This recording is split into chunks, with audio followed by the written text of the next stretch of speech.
10, 9, 8. Go for main engine start. 6, 5, 4, 3, 2, 1. Well, hello MouseWorks fans, and welcome to the second installment of MouseWorks model rocketry.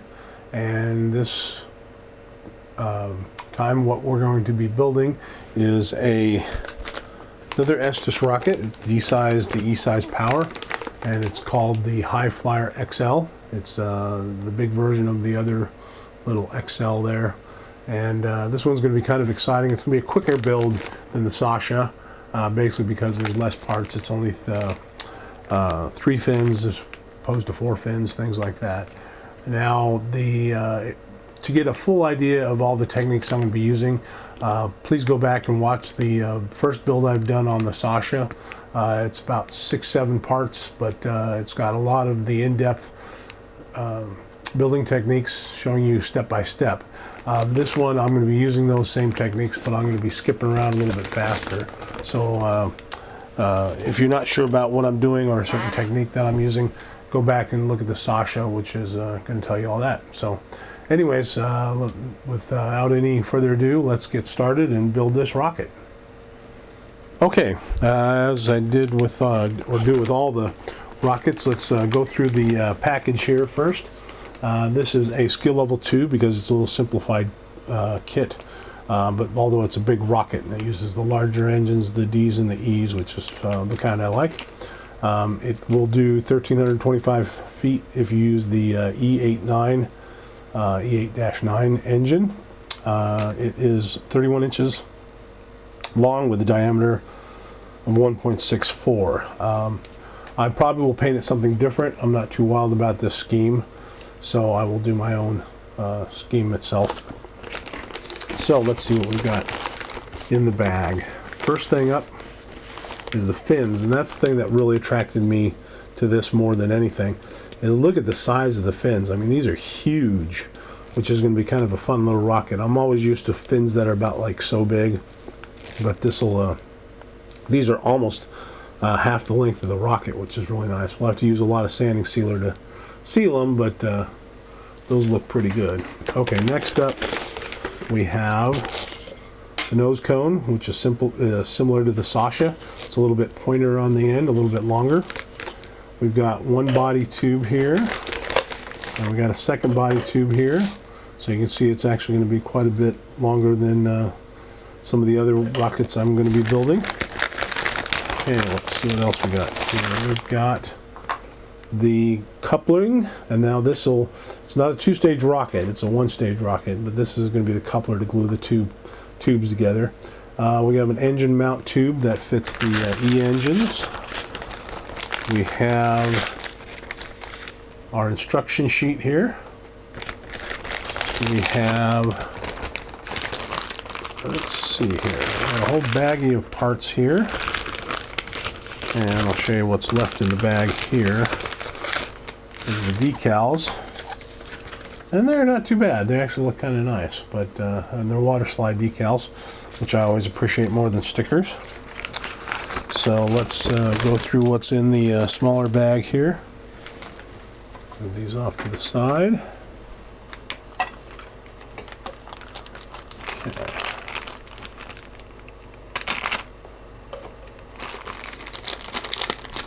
Okay, got the engine block ring that's going to keep the engine from launching itself through the rocket.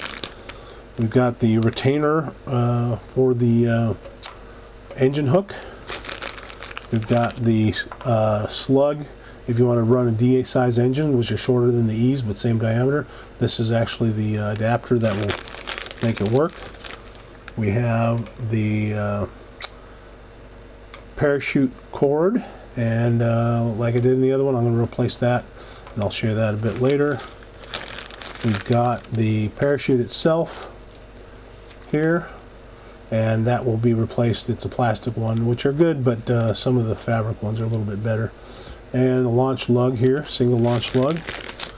And we've got the old style engine retainer here instead of the screw-on type. This is the old metal bending spring action one, and we got some motor mount spacers that will actually put the motor mount in the middle of the main body tube. And what's interesting on this one, it also has a little safety set of instructions about the engines, but this also has a little flyer on the National Association of Rocketry, and they're trying to get you to enjoy that because unfortunately a lot of the places to launch rockets, you can't launch rockets anymore, so it's best to get with a NAR club, and this is their main website here, nar.org/Estes,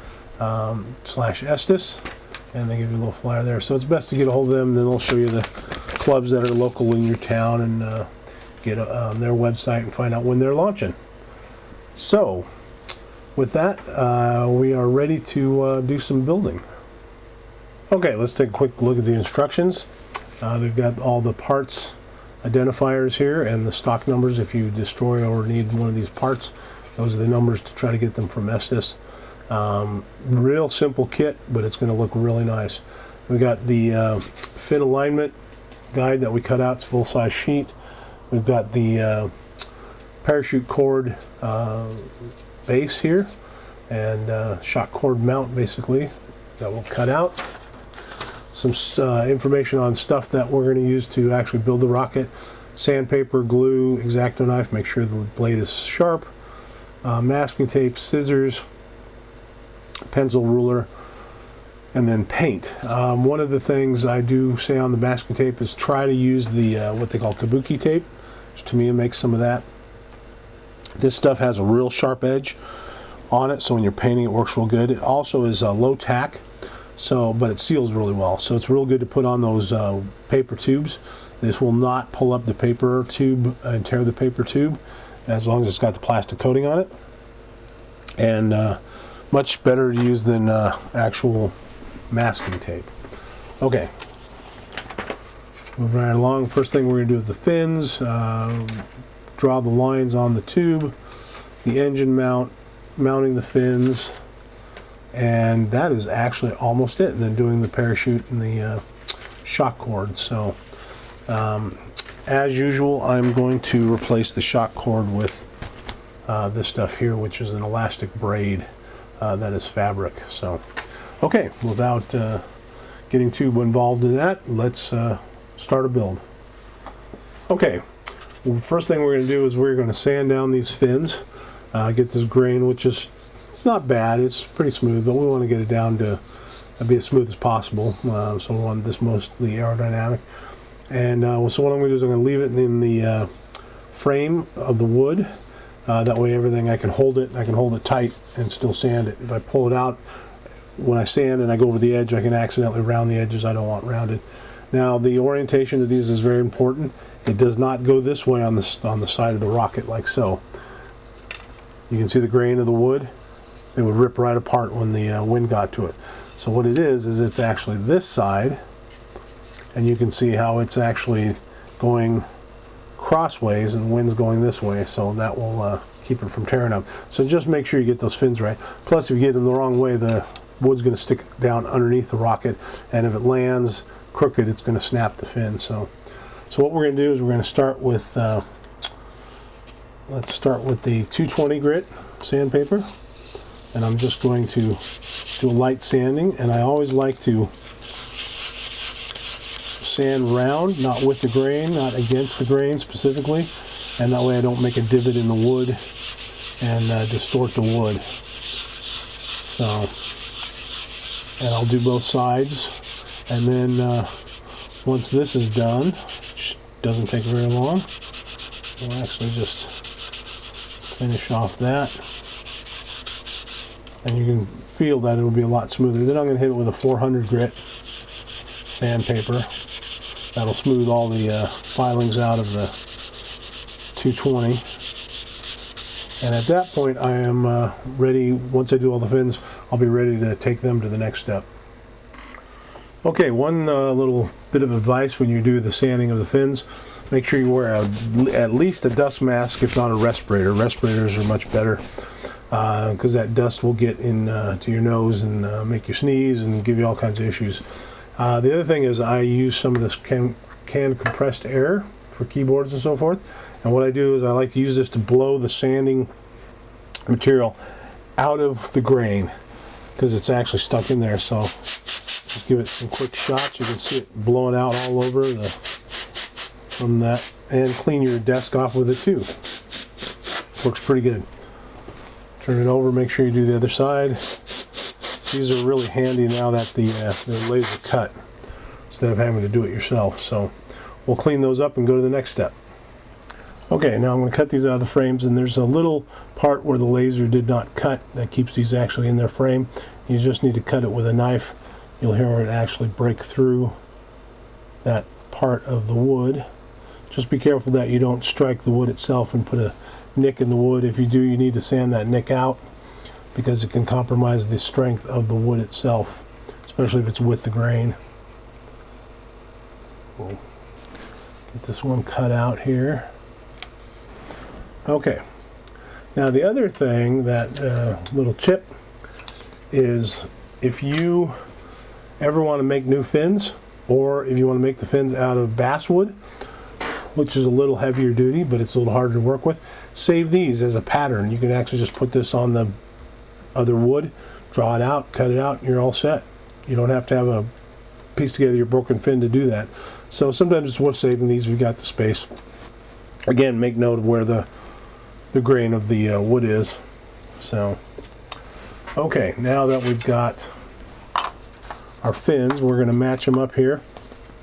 And what I'm going to do is I'm going to take the sandpaper that I have, and we're going to sand all these uniform. So what I'm going to do is I'm going to just kind of try to get them as close together as possible, and then I'm just going to take them and I'm going to push them down and do a couple of smooth swipes on the 220 sandpaper. And these are pretty long, so you got to make sure you get consistent pressure on them so it doesn't make this rounded and rocks and it won't actually fit correctly. So once I got one side done, while gripping it and keeping it in tight formation, I'm going to work on the other sides. It only needs a couple swipes generally. And it also gets rid of those little nibs from the frame of the wood. Okay, again, gripping it really carefully. Now this I've got to be really careful because this is easy to get rocking and getting it in the wrong angle. So I just try to lightly go across, and then our final side there. Okay, so now we've got all our sides perfectly square, and we're ready to round the end of each piece.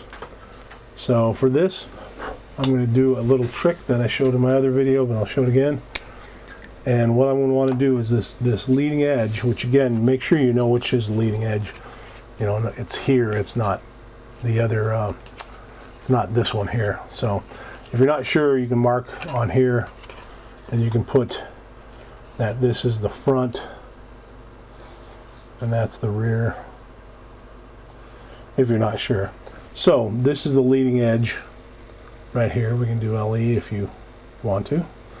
And I'm going to try to get this rounded off on the edge, but I want to make it sure that the edge of the rounding is not going up and down, and I want it perfectly smooth. So the way to do that is I take a green marker, and what I'll do is I'll just mark the wood, and I want to make sure that the green gets all the way along the wood, edge to edge. Okay. And so that helps me when I take my sanding stick here, which is usually the easiest thing to work with because it's stiff, and I start sanding this edge here at about a 45-degree angle, and then if I go to this side, that line will start to get narrower and narrower, and I can actually see if it starts going off and not straight, so then I can correct it by sanding a little more on one side or the other. I should end up with just a really hairline green line at the end. Okay, get a close-up shot here and see if you can see this a little better. But now that I've got it sanded, you can see that little green line right down the middle that shows me my alignment. So that keeps me in good shape there. And then now if I want to, I can actually keep it at these sharp angles, or I can just bevel over it by just gently rounding it out on the edge. So we just need that edge rounded, and I'll finish all the fins. Okay, got all the edges, the leading edges rounded, and I should have listened to myself because one of these I did not mark and ended up starting to sand on the wrong side. Luckily I didn't get too far and was able to fix it. So anyways, those are all ready for the next step. Okay, I'm ready to coat the fins with sanding sealer to strengthen them and fill in the grain, so when I paint it you don't see any of the grain. And for this I'm going to use my lacquer sanding sealer. This is nasty stuff.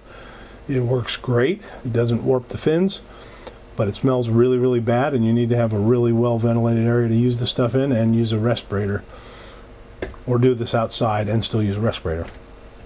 So like using that because it works great. If you can't, this stuff here is water-based, does a pretty good job, just that you have to do one side, it starts to warp it, let it dry to the point where you can actually turn it over, do the other side, and it will warp the other side and hopefully take the main bend out of it. Before it's fully dry, you will need to put it on something and put a piece of parchment paper over it, or wax paper, and then a book or something to keep them flat, which I've done, and it works okay. But I like using this stuff here. So what we're going to do, pop this stuff open.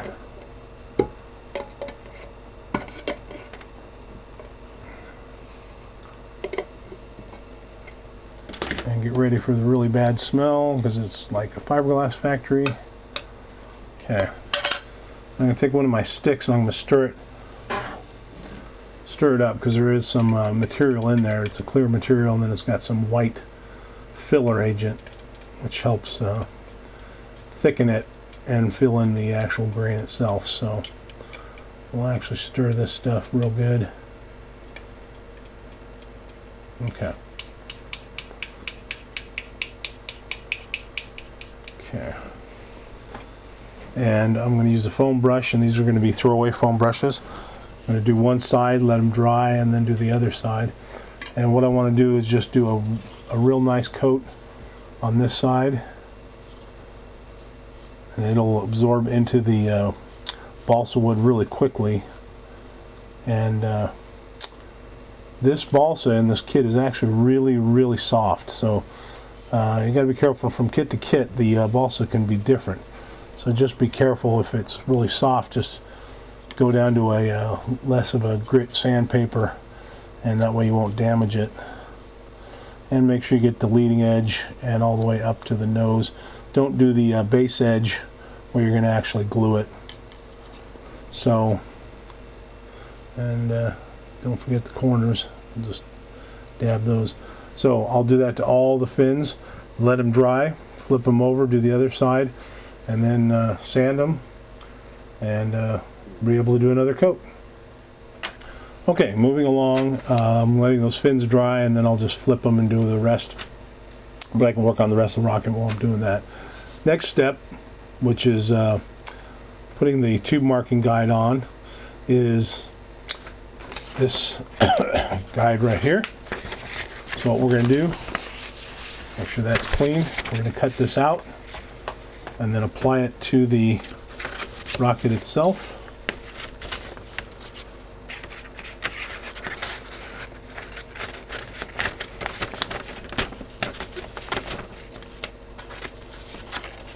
Okay. Make sure you don't cut into the shock cord mount. Okay. I'll trim it up real good. Make sure it's fairly straight so I can get the lines straight when I attach it to the rocket. And now these markings are actually pretty correct, although with every photocopy there's a little distortion in every printing. So there is a actual tool I have that will help me line the fins even a little bit better. So what these are marked at, they have FL as fin line and then LL as launch lug. So we're going to take one of the tubes, and we do not have to do this to both of the tubes, although it's not a bad idea if you want to just mark them anyways, just in case you want to line something up. Okay, so the tubes are actually the same length, which is a good thing. That way we don't make a mistake. Okay, so I'm going to take one of the tubes and I'm going to attach this here. Well, let's put a piece of tape on this side. They even should have guides for your tape. And I'm going to try to put it as close to one end as possible and try to keep it straight. So what I'm going to do is wrap the one piece of paper over the other as tight as I can as I tear the tape off. Okay. And it looks like it's a little loose, so let's get it a little tighter. There we go. Okay, and then I'm going to mark the actual where the fin lines are. Just going to take a pencil. I'm going to mark, and then I'm going to put FL for fin line. And then this one I'm going to say on here LL, which is launch lug.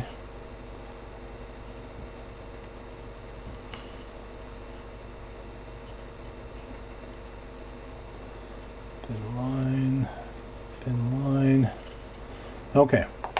Now at this point I can actually remove that piece of paper, and I'm going to keep it handy just in case I have to do any other markings. And now what I'm going to do is I'm going to take one of my rulers and try to mark, well, I'll tell you what, let's actually just mark as close as I can at the base of the tube. Just eyeballing it. Probably should have put the paper a little closer, that way I can get a little more accurate. But now what I'm going to do is I'm going to actually use an Estes item that I picked up. Turned out to be really useful, this one here. And it's got actually the fin lines marked on there, and it's got the 3-fin mark and the 4-fin mark. So what I'm going to do is I'm going to put this on here, and I'm going to line up one of the markings here with one of the fin lines there, and I'm going to make sure I make it nice and dark so I know that's the one I want to use. And then since it's a 3-fin, I got to make sure I'm using the right one. Now see, the pencil line I used was a little bit off, so we're going to make it a little bit more correct, and that's the 2, and then the 1 is here. A little bit off. Okay, so now I've got the fin lines lined up. I can do the launch lug as well, which actually falls on the 4-fin line, and that way I've got a mark, and now I just need to make a line from front to back. Okay, to actually make the lines go down the body tube, I'm going to use this tool which comes with those this round piece here. That's the fin guide. And this actually works as a measuring tool and a guide for making the lines. So what I'm going to do is I'm going to line up, for example, the fin line here. And I'm going to press it against the tube and then tape it down. And then that way I can actually just draw straight up here. And I'll go up most all the tubes, since those fins are almost as long as one tube. Okay.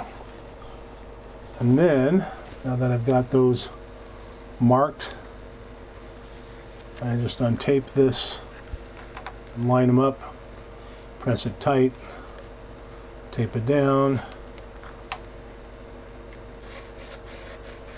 And then try to, when you use your pencil, always try to keep it level instead of drawing like this, because then it'll actually give you a crooked line.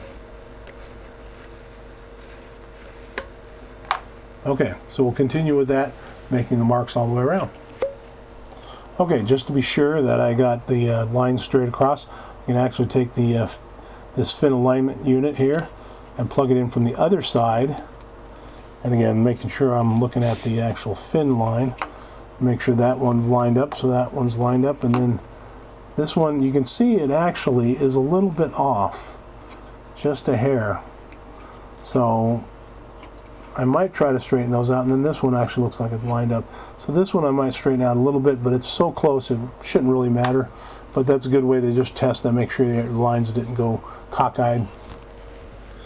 Okay, now one of the things it says in the instructions is that launch lug mark needs to be 5 inches from the rear. So first of all, I'm going to make this the rear.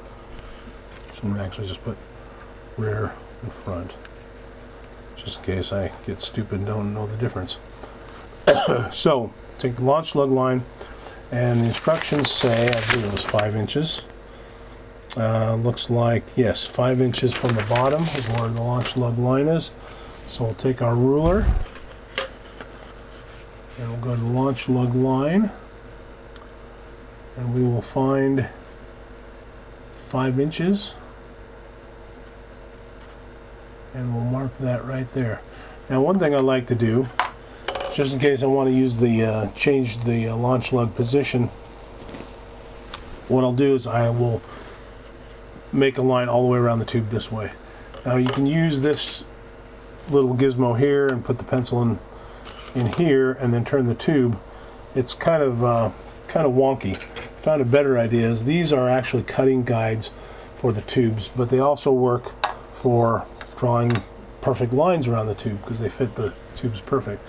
So what I'm going to do is I'm going to put this on with the crown side this way, and I'm going to push it to that 5-inch line there, and then to keep it from moving, I'm going to put this one from the other side, and I'm going to pinch them down and just making sure that that line doesn't move.